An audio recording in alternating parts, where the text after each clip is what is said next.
Bismillahirrahmanirrahim. Assalamualaikum warahmatullahi wabarakatuh. Gimana anak-anak kelas 6A dan 6B kabarnya di rumah? Semoga baik-baik saja ya. Oke, pada kesempatan kali ini Pak Salman akan menjelaskan kelanjutan dari pembelajaran subtema 3. Ya, kemarin Bu Gina sudah menjelaskan tentang PB1 dan juga PB2. Nah, sekarang Pak Salman akan menjelaskan tentang materi yang ada di PB3 dan juga di PB4. Oke, sebelum kita mulai belajar, kita berdoa terlebih dahulu ya. Raditu billahi robba wa bil islami dina wa bi muhammadin nabiyya wa rasulah. Rabbi zidni ilman warzuqni fahman. Amin ya rabbal alamin. Oke, terima kasih anak-anak, kita sudah berdoa. Dan tak lupa Pak Salman juga mengingatkan protokol kesehatan ya, tetap menjaga jarak, memakai masker, mencuci tangan, menjauhi kerumunan, dan mengurangi mobilitas. Jika kalian tidak terlalu penting, kalian tetap di rumah saja ya. Baik, kita mulai ya. Kira-kira ini yang ada di gambar ini adalah gambar apa? Ya, ini adalah gambar anak sedang memperhatikan larinya kuda. Nah, ngomong-ngomong tentang lari, ya ini juga berkaitan dengan gerak. Ya, ternyata gerak hewan dan juga gerak manusia yaitu ada kemiripan. Ya. Kalau di mata pelajaran Penjas ya, itu sudah pernah dijelaskan oleh Pak Audi ataupun Pak Faisal mengenai apa sih itu gerak lokomotif dan juga gerak non lokomotif ya. Pak Salman mengingatkan kembali ya, apa itu gerak lokomotif dan juga apa itu gerak lokomotif ya. Gerak lokomotor dan non lokomotor yaitu sudah pernah disampaikan di pelajaran Penjas ya, di pelajarannya Pak Faisal ataupun di pelajarannya Pak Odi ya. Gerak lokomotor yaitu gerak yang menyebabkan tubuh berpindah tempat ya, contohnya merangkak, berjalan, berlari, melompat, meroda, atau dan juga mengguling-guling ke depan dan juga mengguling ke belakang. Nah, ini biasanya sering dipraktekkan nih sama Pak Odi dan juga atau sama Pak Faisal ya, tentang gerak lokomotor. Nah, dan gerak non lokomotor apa sih? Nah, gerak lokomotor itu adalah gerakan yang tidak menyebabkan tubuh berpindah tempat ya.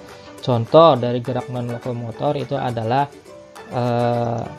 gerak belalai gajah ya, memasukkan makanan ke dalam mulut. Gerak orang hutan menggaruk-garukan tubuhnya ya, itu salah satu gerak non lokomotor ya. Jadi perbedaan antara gerak lokomotor dan gerak non lokomotor itu adalah adanya di perpindahan ya. Kalau gerak lokomotor dia berpindah tempat ya, berjalan, berlari, mengguling ya. Nah, dia pindah tempat. Tapi kalau gerak non lokomotor dia tidak merubah tempatnya ya, dia hanya bergerak, jalan di tempat. Nah, itu juga termasuk gerak non lokomotor, jalannya di tempat ya, jalannya di tempat, tidak berubah ya. Tuh, next kita lihat ya, ini masih tentang pelestarian tumbuhan ya. Tumbuhan kita melestarikan agar tidak punah ya. Nah, salah satunya upaya untuk melestarikan tumbuhan yaitu dengan cara mengembangbiakan tumbuhan yang sudah kita manfaatkan, seperti mengembangbiakan tumbuhan secara vegetatif alami ataupun secara vegetatif buatan. Tidak menebang pohon sembarangan ya, melakukan tebang pilih, artinya kita menebang pohon dengan memilih ukuran dan usia tumbuhan yang sesuai. Nah, Pak Salman di sini akan mengingatkan kembali ya, dan mengingatkan kembali tentang perkembangbiakan pada tumbuhan ya. Di beberapa waktu yang lalu Pak Salman dan Bu Gina sudah menjelaskan tentang perkembangbiakan tumbuhan ya.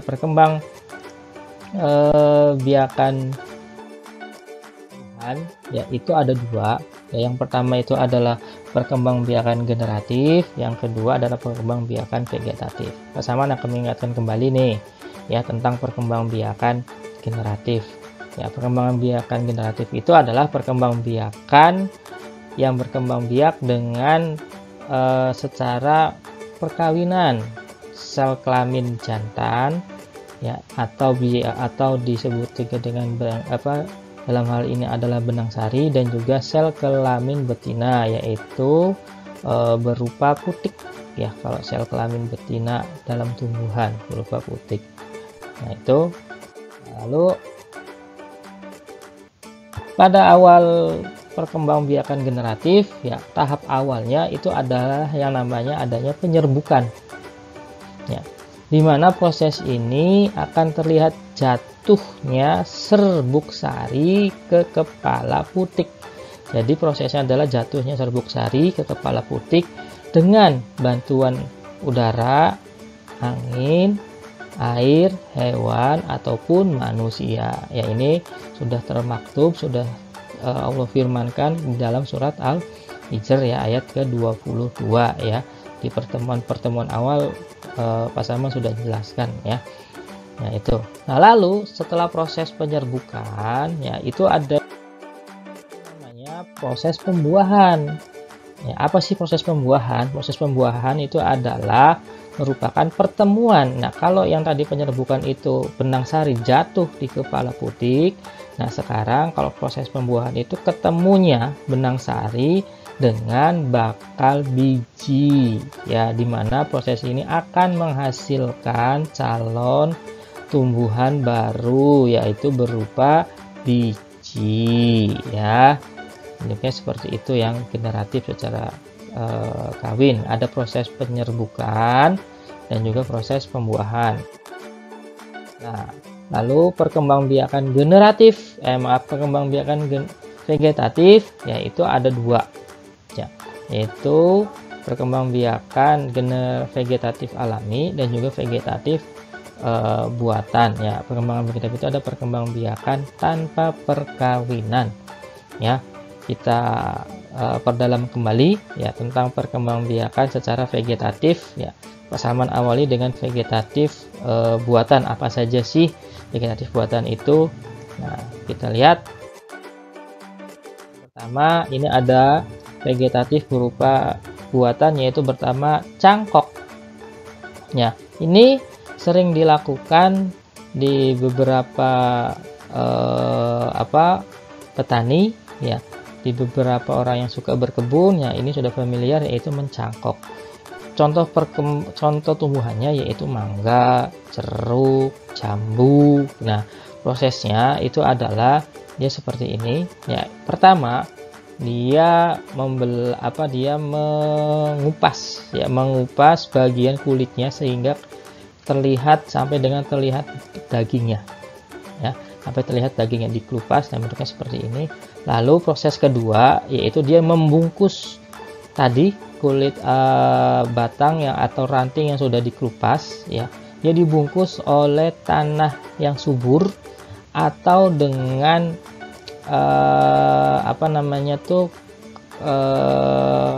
kelapa, serabut kelapa ya, serabut kelapa disuir-suir lalu dibungkus ya oleh plastik, boleh ya, oleh plastik. Nah, dia dibungkus seperti ini. Nah, selama kelamaan ya dia akan tumbuh akar ya, dia seperti ini ya nantinya. Lama kelamaan dia akan tumbuh seperti ini. Nah, ini adalah proses mencangkok. Nah, kemarin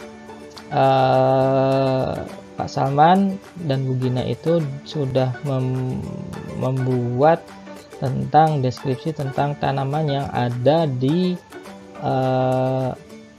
rumah kalian ya, yang ada di rumah kalian. Banyak anak-anak kelas 6 yang memilih tanaman mangga. Ternyata banyak anak-anak kelas 6 juga yang mempunyai tanaman mangga. Nah, coba praktekkan. Ya, coba praktekkan proses mencangkok ini. Ya. Coba praktekkan proses mencangkok ini. Ya, proses ini tidak sehari 2 hari langsung jadi ya. Dia bisa berproses, bisa sampai dengan 1 bulan ya, ataupun 3 bulan proses ini. Nah, makanya ini prosesnya agak lama. Nah, ini sebagai tugas kalian, tugas non struktural ya, mencangkok. Coba kalian di rumah kalau misalkan ada tanaman mangga, jeruk atau jambu ya, ataupun yang lainnya yang bisa dicangkok, kalian cangkok, coba prosesnya dilihatkan oleh Pak Salman dan Bu Gina ya. Oke. Next, berikutnya ya, itu perkembangbiakan vegetatif. Yang kedua yaitu stek. Ya, stek ini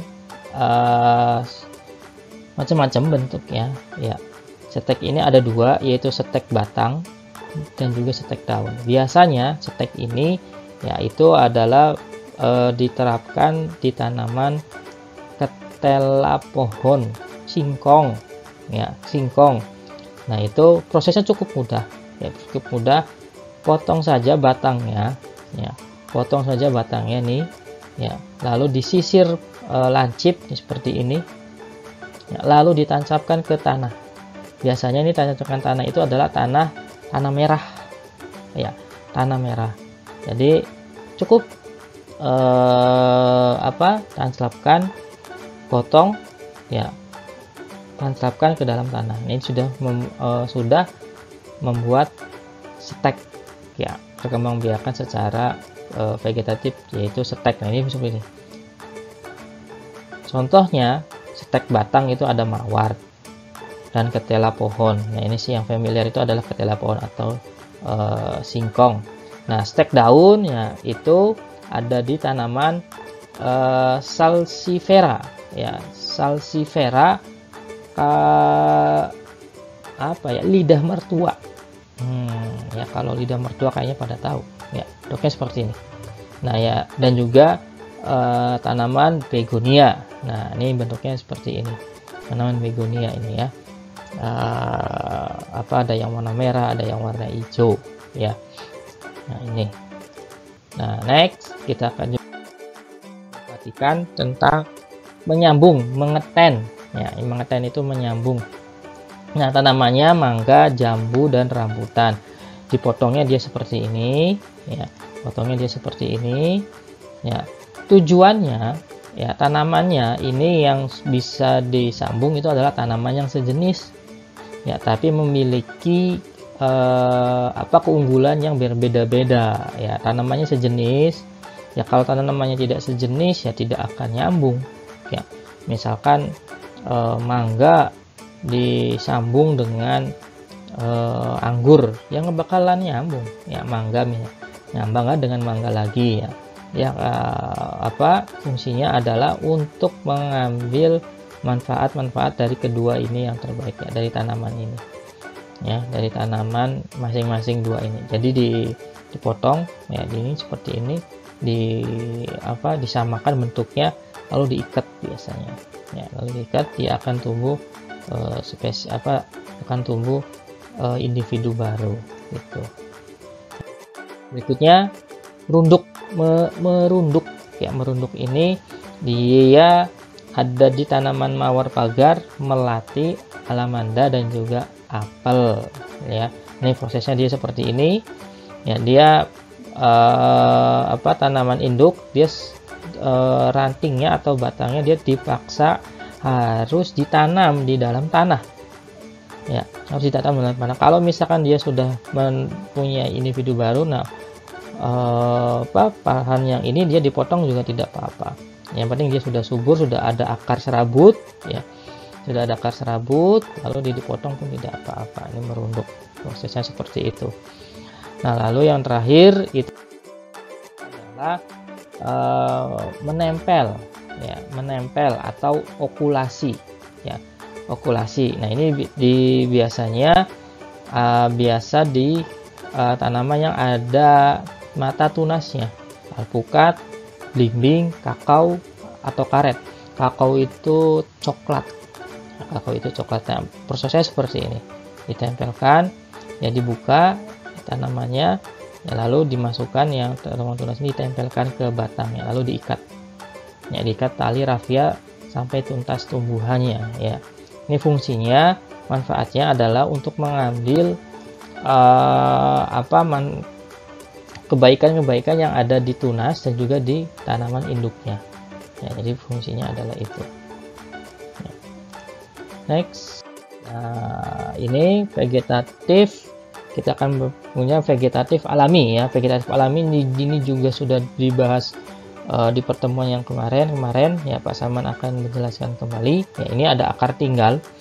Ya, ini ada di tanaman jahe. Lalu ada umbi lapis. Ya, ini bawang. Contohnya bawang. Lalu ada umbi batang. Ya, ini contohnya buled. Ya. Lalu ada umbi akar. Ya, umbi akar itu contohnya adalah wortel. Ya. Berikutnya yaitu ada tunas adventif. Ini ada di tanaman cocor bebek, ya, dan juga spora. Ini ada di tanaman paku. Dan yang terakhir itu ada geragi. Ya, geragi ini ada di stroberi, ya, tanaman stroberi. Ya.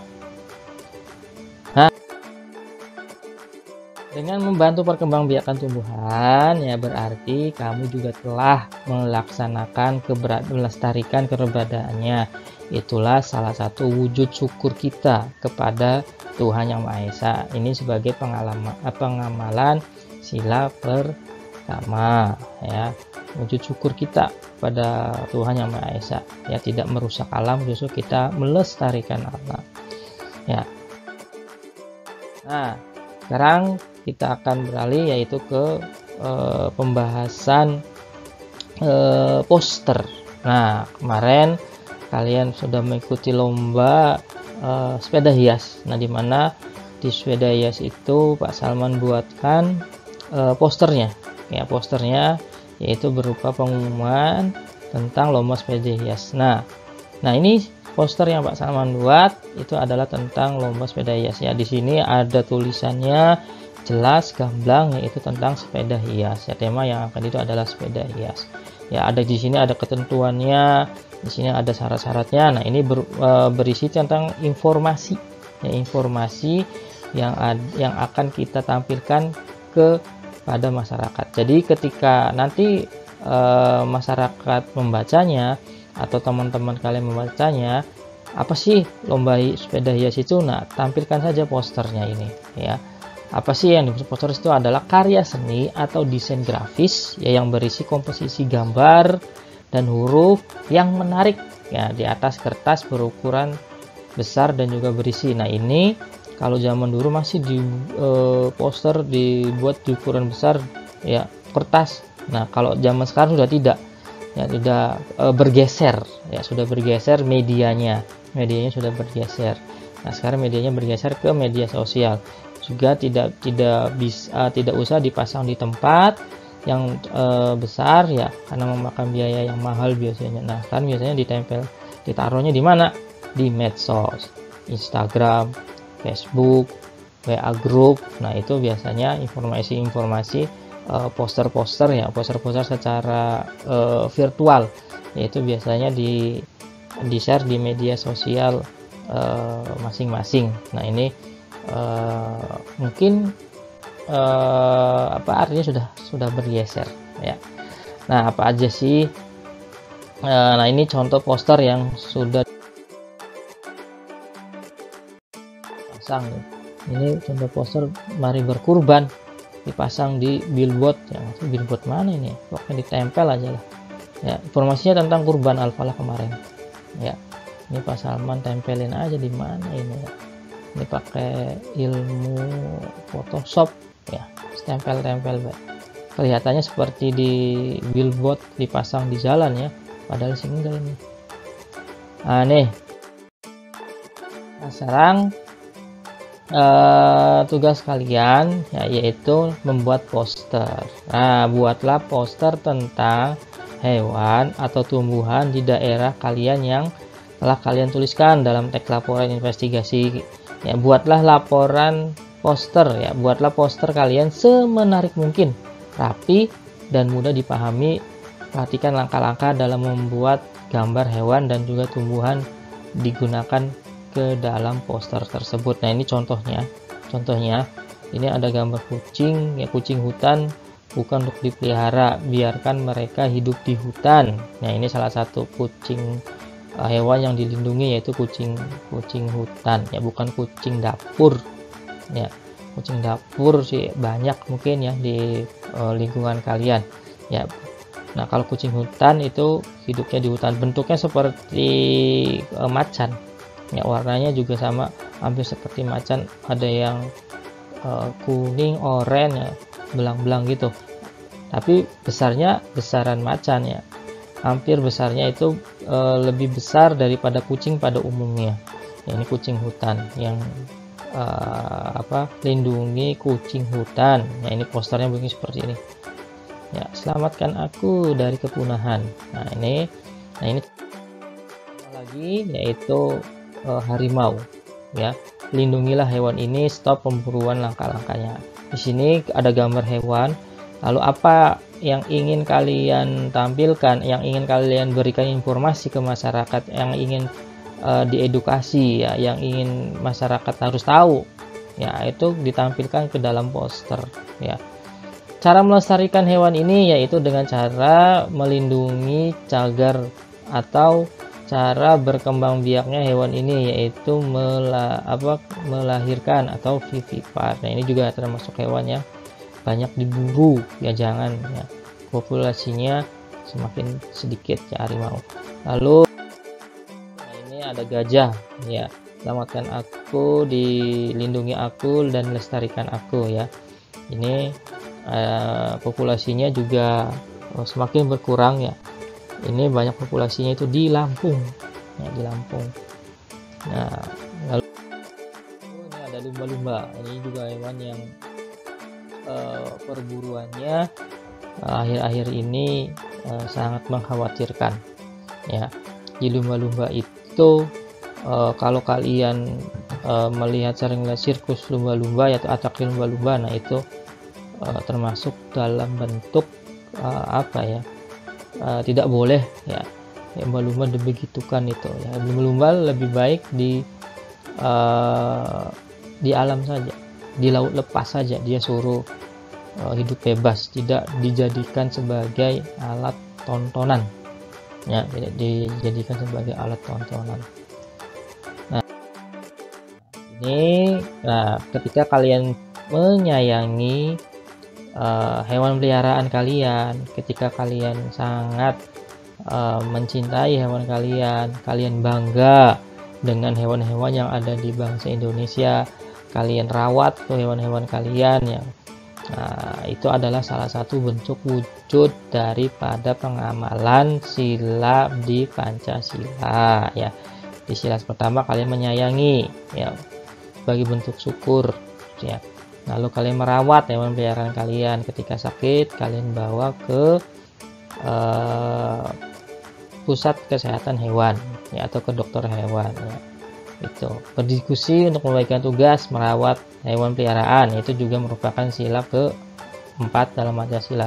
Bagian misalkan siapa bagian yang memberikan makan, misalkan siapa yang bagian memandikan ya, siapa bagian yang membersihkan kandangnya ya, lalu membagi tugas secara adil dan juga melaksanakan, itu salah satu bentuk pengamalan daripada sila ke-5. Nah, itu di dari hewan peliharaan ini kalian sudah bisa mengamalkan macam-macam sila-sila yang ada di Pancasila ya. Itu adalah wujud pengamalan sila Pancasila ya. Nah, lalu ngomong-ngomong dengan hewan peliharaan, nah ini ada komik ya. Ini ada komik ya, ada burung jatuh ya, lalu ada kita sebut saja Edo ya. Lalu ada Edo lewat, lalu Edo melihat burung itu jatuh ya. Ya ampun, kasihan anak burung itu, pasti ya terjatuh dari sarangnya ya. Aku harus mengembalikannya ke sarang. Burung sekecil ini belum bisa mencari makanan sendiri ya. Nah, lalu Edo dengan baik hati ya, dengan inisiatifnya dia menaruh burungnya di atas kembali di alam sangkar. Selamat beristirahat burung kecil. Nah, ini komik ini sering kalian lihat ya. Sering kalian banyak komik yang mengedukasi ya, bagaimana caranya kalian merawat burung, atau komik-komik ini juga biasanya sebagai edukasi untuk bagaimana menerapkan protokol kesehatan ya, itu juga biasanya pakai komik. Nah, pokoknya yang berkaitan dengan masyarakat itu biasanya supaya masyarakat tertarik ya, itu dikemas dengan komik. Apa sih komik itu ya? Apa sih yang dimaksud dengan komik itu ya? Komik ya, itu adalah sebutan internasional dalam cerita yang diturunkan lewat gambar di atas kertas ya. Akan tetapi beberapa negara memiliki sebutan sendiri masing-masing ya. Di Jepang itu ada manga, di Cina itu ada manhwa, Korea itu dengan manhwa, di Indonesia dengan cergam atau cerita bergambar. Nah, komik adalah suatu bentuk seni yang menggunakan gambar-gambar tidak bergerak dan disusun sedemikian rupa sehingga membentuk jalan cerita. Yang tadi ya ada 4 gambar ya, ada 4 gambar yang menceritakan hewan burung atau Edo yang menolong hewan tersebut, yang menolong burung tersebut. Biasanya ini dia dicetak, diterbitkan di atas kertas dan diletakkan dengan teks ya. Komik dapat diterbitkan dalam bentuk mulai dari strip pada kolom koran, dimuat di dalam bentuk gambar ya, berbentuk buku sendiri atau di dalam bentuk buku sendiri. Nah, komik pun juga ini bisa juga beredar ya di media-media sosial ya. Ciri khas dari komik itu salah satunya ada balon ya, balon percakapan ya, balon percakapan. Nah, itu dan juga gambar-gambar yang menarik. Nah, biasanya ada balon dan juga ada gambar-gambar ya di komik itu ya. Oke, mengenai tadi ya, kalian Pak Saman akan mengajak kalian tentang untuk membuat kesimpulan berdasarkan peta pikiran ya. Kesimpulan itu apa sih? Nah, kesimpulan itu biasanya ada di, kalau misalkan kalian membaca buku pelajaran ataupun membaca buku buku pelajaran ya, itu ada kesimpulan ya. Kesimpulan itu dapat dibuat dengan menemukan informasi penting dari sebuah teks terlebih dahulu. Kesimpulan disajikan dalam satu kalimat, dan satu kalimat yang berisi pernyataan yang berasal dari ide pokok dalam teks. Kesimpulan teks dapat dibuat dalam bentuk peta pikiran. Oke, ya kita lanjut. Nah, bagaimana cara menuliskannya? Kita membuat kesimpulan dengan teks, memperhatikan pokok permasalahan dan inti sari teks tersebut. Setelah itu, kita dapat menuliskan dalam bentuk kalimat-kalimat. Gunakan kosakata baku dalam menuliskan kesimpulan. Oke, kita akan belajar membuat kesimpulan ya dari teks yang akan Pak Salman bacakan, yaitu tentang bunga melati. Ya, bunga melati putih ya, berasal dari Asia Selatan. Tanaman perdu ini tumbuh di negara Asia Tenggara seperti Indonesia dan Malaysia. Bunga melati putih ditetapkan sebagai bunga nasional. Nah, melati putih mempunyai bentuk mahkota yang sederhana dan berwarna putih. Aromanya yang lembut, menenangkan ya. Pemeliharaan melati ini cukup mudah. Susunan bunga melati menyirip dan berhadapan. Bagian-bagian bunganya terdiri dari tangkai, anak bunga yang di ujung-ujungnya itu terdapat daun pelindung berbentuk benang berjulang yang menjulang disambung dengan tangkai bunga. Nah, kesimpulannya ya, kesimpulan dari teks ini ya, dari teks tentang bunga melati itu adalah, nah, bunga melati ini ditetapkan sebagai bunga nasionalnya negara kita, negara Indonesia. Melati putih mempunyai bentuk mahkota yang sederhana dan berwarna putih, serta susunan bunganya menyirip dan juga berhadapan. Nah, ini adalah kesimpulan dari teks tadi. Ya, padat, ya, jelas, ya, informasinya jelas, yaitu melati putih mempunyai bentuk mahkota yang sederhana dan berwarna putih serta susunan bunganya menyirip. Nah, bunga melati putih ditetapkan sebagai bunga nasional Indonesia. Nah, ini kesimpulannya dari teks yang tadi Kak Salman bacakan. Nah, sebagai latihannya, ya, tentang membuat kesimpulan, ya, kalian buka lembaran kerja siswa, ya, yaitu di halaman 74, ya, tentang pohon mahoni, ya, pohon mahoni tadi, ya, pohon mahoni bacaannya kalian baca, lalu kalian tuliskan informasi-informasi penting dari bacaan teks tentang pohon mahoni. Oke, ya. Terima kasih, ya, Pak Sam mengucapkan kalian telah menyaksikan video pembelajaran kali ini. Nah, jangan lupa tugasnya, yaitu yang pertama membuat poster.